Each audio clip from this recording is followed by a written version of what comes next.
तजनीसी शाइर साईं मोहम्मद इस्माइल जमाली। अॼु तहरीर लिखंदे इंतहाई ख़ुशी महसूस कयमि, इन करे बि जो अॼोकी तहरीर जी शुरूआत भिटाई घोट जे हिन बैत सां करे रहिया आहियूं। अला अलीम आला आलम जोधणी, कादर पंहिंजी कुदरत से क़ाइम आहे क़दीम, सो सरायां सचो धणी, चई हमद हकीम, करे पाण करीम, जोड़ूं जोड़ जहान जूं। कुर्बान वञां उन कादर जी कुदरत तां जेको कार साज़ ऐं सारे जग खे रोज़ी रसाईंदड़ आहे।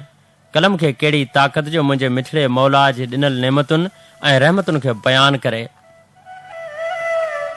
दुनिया जा सभई समुंड ऐं दरिया मस थी पवनि ऐं मिड़ई वण कलम थी पवनि त बि बारी ताला जी हिकिड़ी बि नेमत खे कलम बंदि करण खां आजिज़ आहिनि। हू अवल बि आहे त आख़िर, ज़ाहिर बि आहे त बातन, रहमान बि आहे त रहीम, हुनजो को बि मट ऐं सानी न आहे। हिन दुनिया जे चरखे खे पंहिंजी हिकमत सां चलाए रहियो आहे। सिज चंड कतियूं कुतब तारा सयारा सभई संस सारा में शब रोज़ मगन में ऐं मस्त आहिनि। पखी पखण जीत जना माल माण्हू हर को पंहिंजे अंदाज़ ऐं ॿोली में संस तारीफ़ में ऐं सना करे रहियो आहे। इंसान जो दुनिया में अचण जो मक़सद ई आहे संदसि इबादत करणु। दुनिया खे करोड़े साल थी विया आहिनि, अञा क़ाइम ऐं दाइम आहे। ॾींहं गुज़रियो महीना थियनि, महीना मटियो सालूं थियनि ऐं सालूं सदियुनि में तब्दील थी रहियूं आहिनि। वक़्त ते मौसमूं बदिलजंदियूं रहियूं आहिनि। सिज ओभर खां उभरी रहियो ऐं ओलह खां लही रहियो आहे। कॾहिं रातियूं डिघियूं ऐं कॾहिं वरी ॾींहं डिघा, कॾहिं रातियूं डिघियूं ऐं ॾींहं नंढा त कॾहिं ॾींहं वॾा ऐं रातियूं नंढियूं। इहा संदसि तारीफ़ आहे। संदसि कुदरत तां कुर्बान थियूं जो संदसि कुदरत जे कंहिं बि शइ में अॼु ताईं तर जेतिरो बि को फ़र्क़ु न आयो आहे, न ई वरी अची सघे थो। कारी बकरी अञा अछो खीर ॾे पई। हीउ सरव सियारा बार उन्हारा वक़्त सिर पंहिंजो असरु ॾेखारे रहिया आहिनि। काश ज़मानो उहो ई साॻियो आहे। जेकॾहिं मटिजी विया आहिनि त उहे माण्हू ई आहिनि जिन जा कल्ब ऐं दिलियूं फिरी वियूं आहिनि। उहे पंहिंजे अचण जो असुलु मक़सदु विसारे चुका आहिनि ऐं पंहिंजे ख़ालिक़ हक़ीक़ी खे विसारे बाया मेड़नि जी मए में महू थी हिक ॿिए खां अॻिते निकिरण जो सोचे रहिया आहिनि। हैरत इहा आहे त अॼु जे इंसाननि मां उन्स जो जुज़ो ई ख़तमु थी वियो आहे। रहम हमदर्दी सचाई ऐं ईमानदारी आगाटो असां खां लॾे विया। हथ वॾाई ऐं ख़ुदि सनाई अॼुकल्ह उरूज ते आहे। हर माण्हू खे इहा सोच हुअणु घुरिजे त उनजो दुनिया में अचण ऐं वॾो थियण बि को मक़सदु शामिल आहे। जिस्मानी तौरु वधण विझण का वॾी ॻाल्हि न आहे, लेकिन ज़हन ऐं सम्झ जो सलो उसरणु इंतिहाई अहम आहे।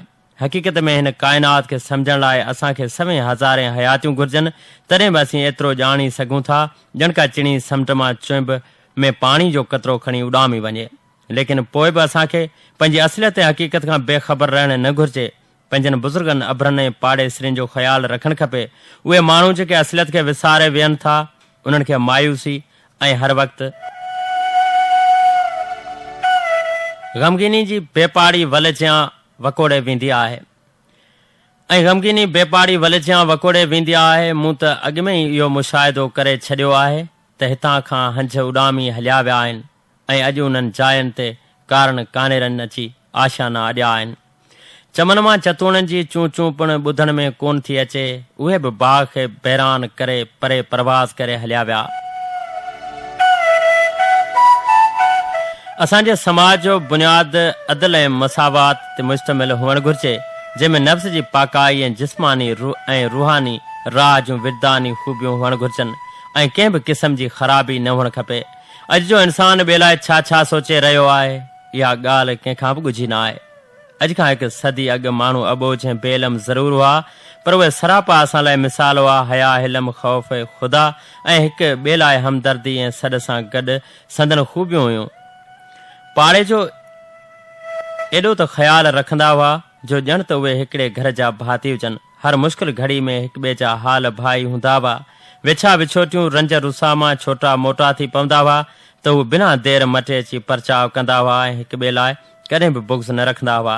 ईअं लॻंदो हो ॼण त उहे रुठा ई कोन हुआ, वरी पाण में खीर खंड थी वेंदा हुआ।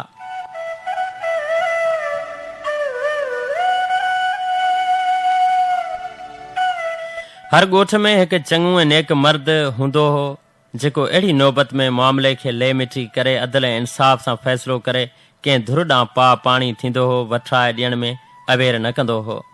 ईअं करण सां ॿई धुनियूं रज़ामंद थी वेंदियूं हुयूं। लेकिन हाणे त ॻाल्हि ई और आहे। हर ॻोठ ठहियो पर घर घर में हर को चङो मुड़ुसु आहे। को कंहिंजी ॿुधण ऐं मञण लाइ तयार ई न आहे। असल में उहो ई सबबु आहे जो असां में नंढ वॾाई ऐं बदहाली जॾहिं बुराइनि अची जनम वरितो आहे। असांजो दीन हर पहलू खां कामिल ऐं असां लाइ मुशल राह आहे। अॼु बि ईअं ई पंहिंजी ज़िंदगी में तब्दीली आणे अल्लाह अज़ वजल जी ॾसियल क़ाइदनि ऐं कानून मुताबिक़ ज़िंदगी गुज़ारियूं त बिला शुभ असां ऐं असांजो समाज जंहिंमें मज़कूरा बुरायूं जड़ पकिड़े वयूं आहिनि उहे बेजड़ थी वेंदियूं ऐं असांजी रहणी करणी उथणी वेहणी पूरे आलम इस्लाम लाइ मिसाल बणिजी दुनिया जे साम्हूं ईंदी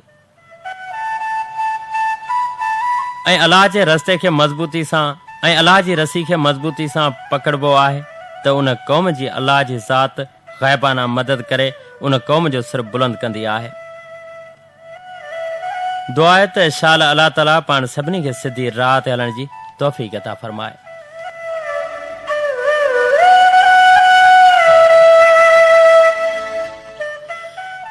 प्रोग्राम सिक ऐं सारणियूं चैनल अवां जो पंहिंजो FM 92 हाईवे अवां जो हम सफ़र अवां जो पंहिंजो चैनल। वक़्त जो आहे 8:17 ऐं हिन सफ़र में शामिल कयूं था हिकिड़ो ख़ूबसूरत गीत। हीअ दुनिया आहे ऐं हीअ ज़िंदगी आहे, पाण माण्हू आहियूं। हुलनि ऐं गुलनि सां आबाद इन दुनिया में हुल बि